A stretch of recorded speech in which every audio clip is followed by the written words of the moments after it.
오늘 주신 하나님의 말씀 열왕기하 16장 1절에서 20절의 말씀, 하나님 말씀 한 절씩 교독하겠습니다. 르말랴의 아들 베가 17년에 유다 왕 요담의 아들 아하스가 왕이 되니 아하스가 위에 나아갈 때에 나이 20세라. 예루살렘에서 16년을 치리하였으나 그 조상 다윗과 같이 아니하여 그 하나님 여호와 보시기에 정직히 행치 아니하고 이스라엘 열 왕의 길로 행하며 또 여호와께서 이스라엘 자손 앞에서 쫓아내신 이방 사람의 가증한 일을 본받아 자기 아들을 불 가운데로 지나가게 하며 또 산당과 작은 산 위와 모든 푸른 나무 아래서 제사를 드리며 분향하였더라. 이때 아람 왕 르신과 이스라엘 왕 르말랴의 아들 베가가 예루살렘에 올라와서 싸우려 하여 아하스를 에워쌌으나 이기지 못하니라. 당시에 아람 왕 르신이 엘랏을 회복하여 아람에 돌리고 유다 사람을 엘랏에서 쫓아내었고 아람 사람이 엘랏에 이르러 거하여 오늘날까지 이르렀더라. 아하스가 아수르 왕 디글랏 빌레셀에게 사자를 보내어 이르되 나는 왕의 신복이요 왕의 아들이라. 이제 아람 왕과 이스라엘 왕이 나를 치니 청컨대 올라와서 나를 그 손에서 구원하소서 하고 여호와의 정과 왕궁 곳간에 있는 은금을 취하여 아수르 왕에게 예물로 보내었더니 아수르 왕이 그 청을 듣고 곧 올라와서 다메섹을 쳐서 취하여 그 백성을 사로잡아 길로 옮기고 또 르신을 죽였더라.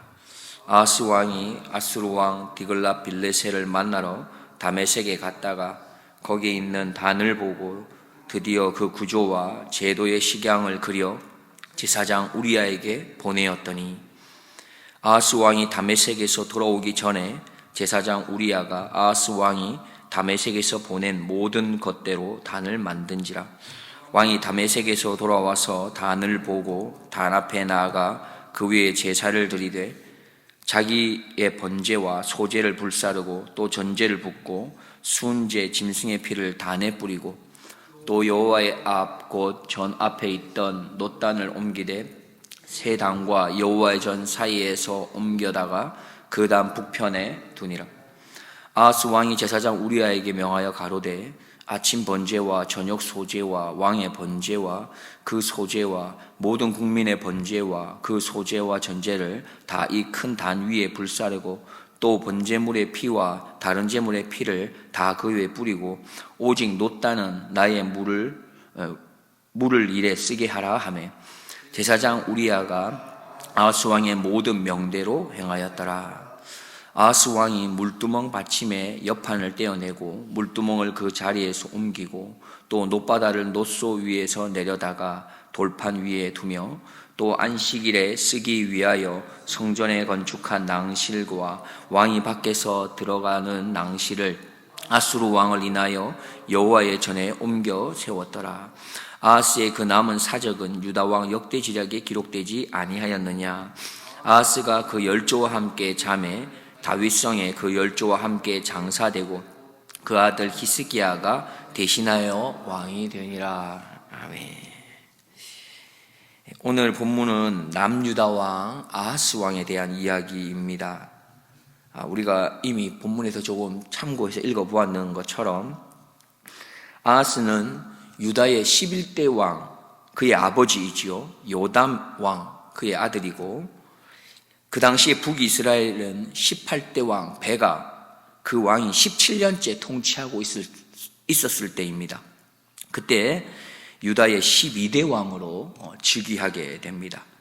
그때 나이는 20살, 그리고 예루살렘에서 16년 동안 통치하게 됩니다.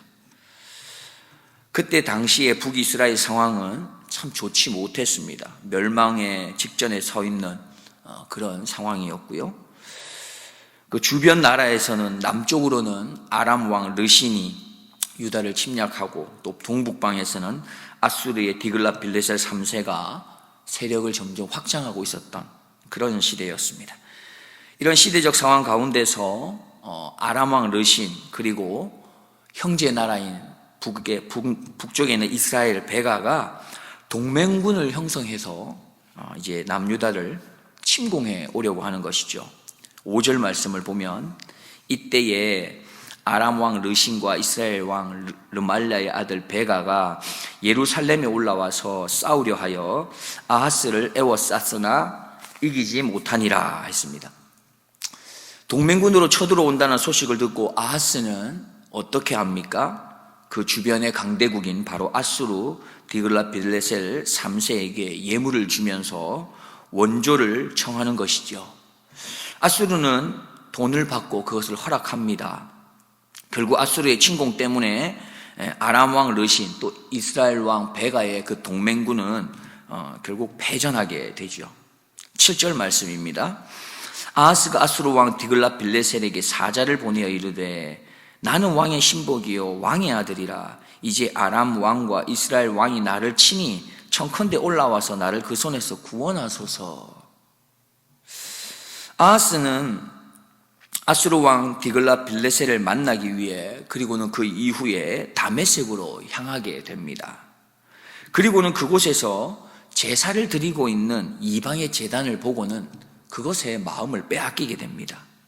그래서 그 우상 제단을 본따서 자신의 고향 제사장 우리아에게 그림을 그려서 보내게 되지요. 그러자 제사장 우리아는 아하스가 보낸 그 그림대로 제단을 또 만들어 놓게 됩니다. 10절 11절을 보면은 아하스 왕이 아수르 왕 디글랏빌레셀을 만나러 다메섹에 갔다가 거기에 있는 단을 보고는 드디어 그 구조와 제도의 식양을 그려서 제사장 우리아에게 보내었더니 아하스 왕이 다메섹에서 돌아오기 전에 제사장 우리아가 아하스 왕이 다메섹에서 보낸 모든 것대로 단을 만든지라. 아하스 왕은 참 불행하게도 유다의 열왕 중에서 가장 악한 왕 중에 속하는 한 사람으로 소개되고 있습니다. 그는 우상을 숭배했으며 또 우리가 앞서 살펴본 것처럼 하나님보다도 아수르 왕을 의지합니다. 더 나아가서 여호와의 제단보다 다메섹의 제단을 더 좋아하는 모습들을 우리는 살펴보게 됩니다. 사실 이 아하스의 아버지인 요담 왕은 여호와 하나님에게 정직한 왕이라고 칭찬을 들었던 왕입니다. 그러나 아버지를 잘 따르지를 못했어요.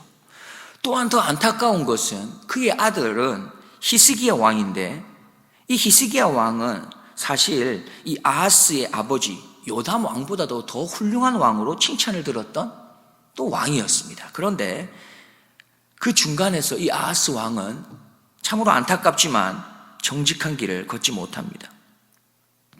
조상의 정직한 길을 걷지 못할 뿐 아니라 북이스라엘 왕의 악한 길을 따라가고 이방 나라에 가증한 것을 우상들을 섬기고 더불어 심지어 아들을 불에 내어 놓을 만한 그런 어처구니 없는 일을 하는 그런 왕이 되고 맙니다. 그럼 이 아하스가 이렇게 악한 모습을 가지게 된 이유가 무엇이겠습니까? 2절 말씀을 보면 이렇게 말합니다. 아하스가 위에 나아갈 때에 나이 20세라 예루살렘에서 16년을 치리하였으나 그 조상 다윗과 같지 아니하여 그 하나님 여호와 보시기에 정직히 행치 아니하고, 그리고는 이어서 그가 어떻게 바르지 못했는지를 계속해서 서술해 가고 있습니다. 그에 대해서 처음에 이야기할 때 뭐라고 했습니까? 그 조상 다윗과 같지 아니했다. 그 하나님 여호와 보시기에 정직하지 못했다 말씀하고 있습니다. 그는 다윗이 가까이 했었던 것처럼 하나님을 가까이 하지 못하는 것 때문에 결국 이렇게 악한 모습으로까지 치닫게 된 것입니다. 우리가 걸어가는 걸음은 분명하고 사실적으로 그대로 드러내고 나타내 보이게 됩니다. 무슨 말입니까? 우리가 하나님을 가까이 하면 할수록 우리의 걸음에는 좋은 향기가 나게 되어 있으며 빛이 비치게 되어 있으며 소금의 선한 영향력이 드러나게 된다는 것이죠. 그러나 반대로 우리가 하나님을 멀리하면 멀리할수록 우리의 걸음은 죄에 더 가까워지며 좋지 못한 향기가 나게 되어 있으며 어두움과 두려움이 사로잡게 되어 있으며 근심과 걱정의 걸음으로 향할 수밖에 없는 것입니다. 요한 1서 2장 15절 16절입니다. 이 세상이나 세상에 있는 것들을 사랑치 말라. 누구든지 세상을 사랑하면 아버지의 사랑이 그 속에 있지 아니하니 이는 세상에 있는 모든 것이 육신의 정욕, 안목의 정욕과 이생의 자랑이니 다 아버지께로 쫓아온 것이 아니요 세상으로 쫓아온 것이라 말씀하십니다.